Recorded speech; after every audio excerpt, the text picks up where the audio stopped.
textile value chain.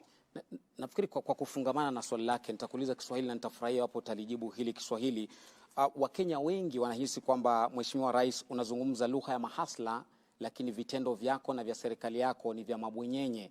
Hasa ukiangalia katika matumizi. Kwa mfano, ni wiki kadhaa tu, miezi kadhaa iliyopita ilipitishwa kwamba kuna nyongeza ya pesa ambazo zitatumika katika Ikulu, shilingi milioni 93 nyongeza.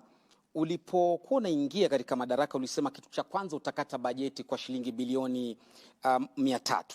Na hii ilikuwa ni kwamba ujaribu kupunguza matumizi ili Mkenya ambaye ni hasla uliyezungumza kwamba ukiweka Biblia chini tu hivi, ikiwa ni tarehe 11 Septemba mwaka jana kabla uapishwe, utaziba mashimo yote ya makateli na kila kitu kitakuwa shwari.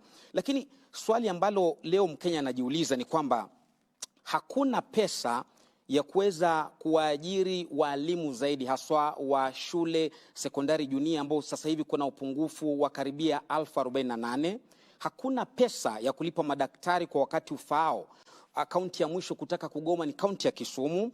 Hakuna pesa ya kuongeza fedha haswa katika kaunti. Kumbuka kwamba ni maseneta wako katika ambao wanaegemea upande wa Kenya Kwanza waliangusha ule mswada wa kuongeza fedha hadi kufikia shilingi bilioni 407, wakaishukisha hadi 385.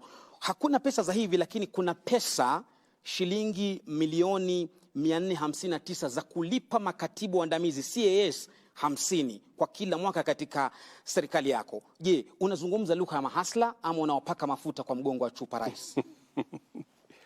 Sizungumzi lugha ya mahasla peke yake. Natekeleza hii budget. Hii budget unaona hapa ni budget ya mahasla.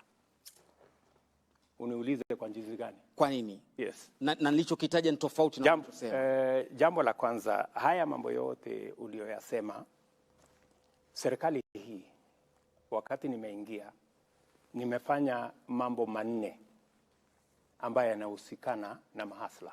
Jambo la kwanza, nimeweka pesa karibu shilingi bilioni 3.5 kupunguza gharama ya mbolea ambayo inatumika na wakulima wale wa chini.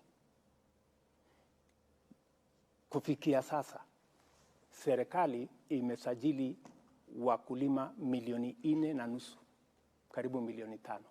For the first time, kila mkulima bila ya kubaguliwa alipata mbolea.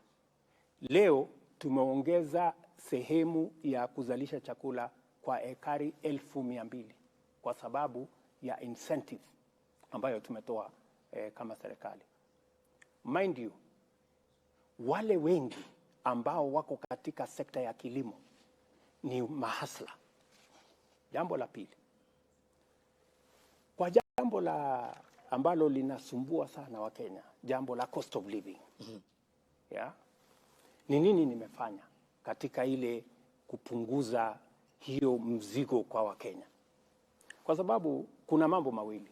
Wale majamaa walikuwa hapa mbele yetu walifanya subsidy ile inaitwa subsidizing consumption.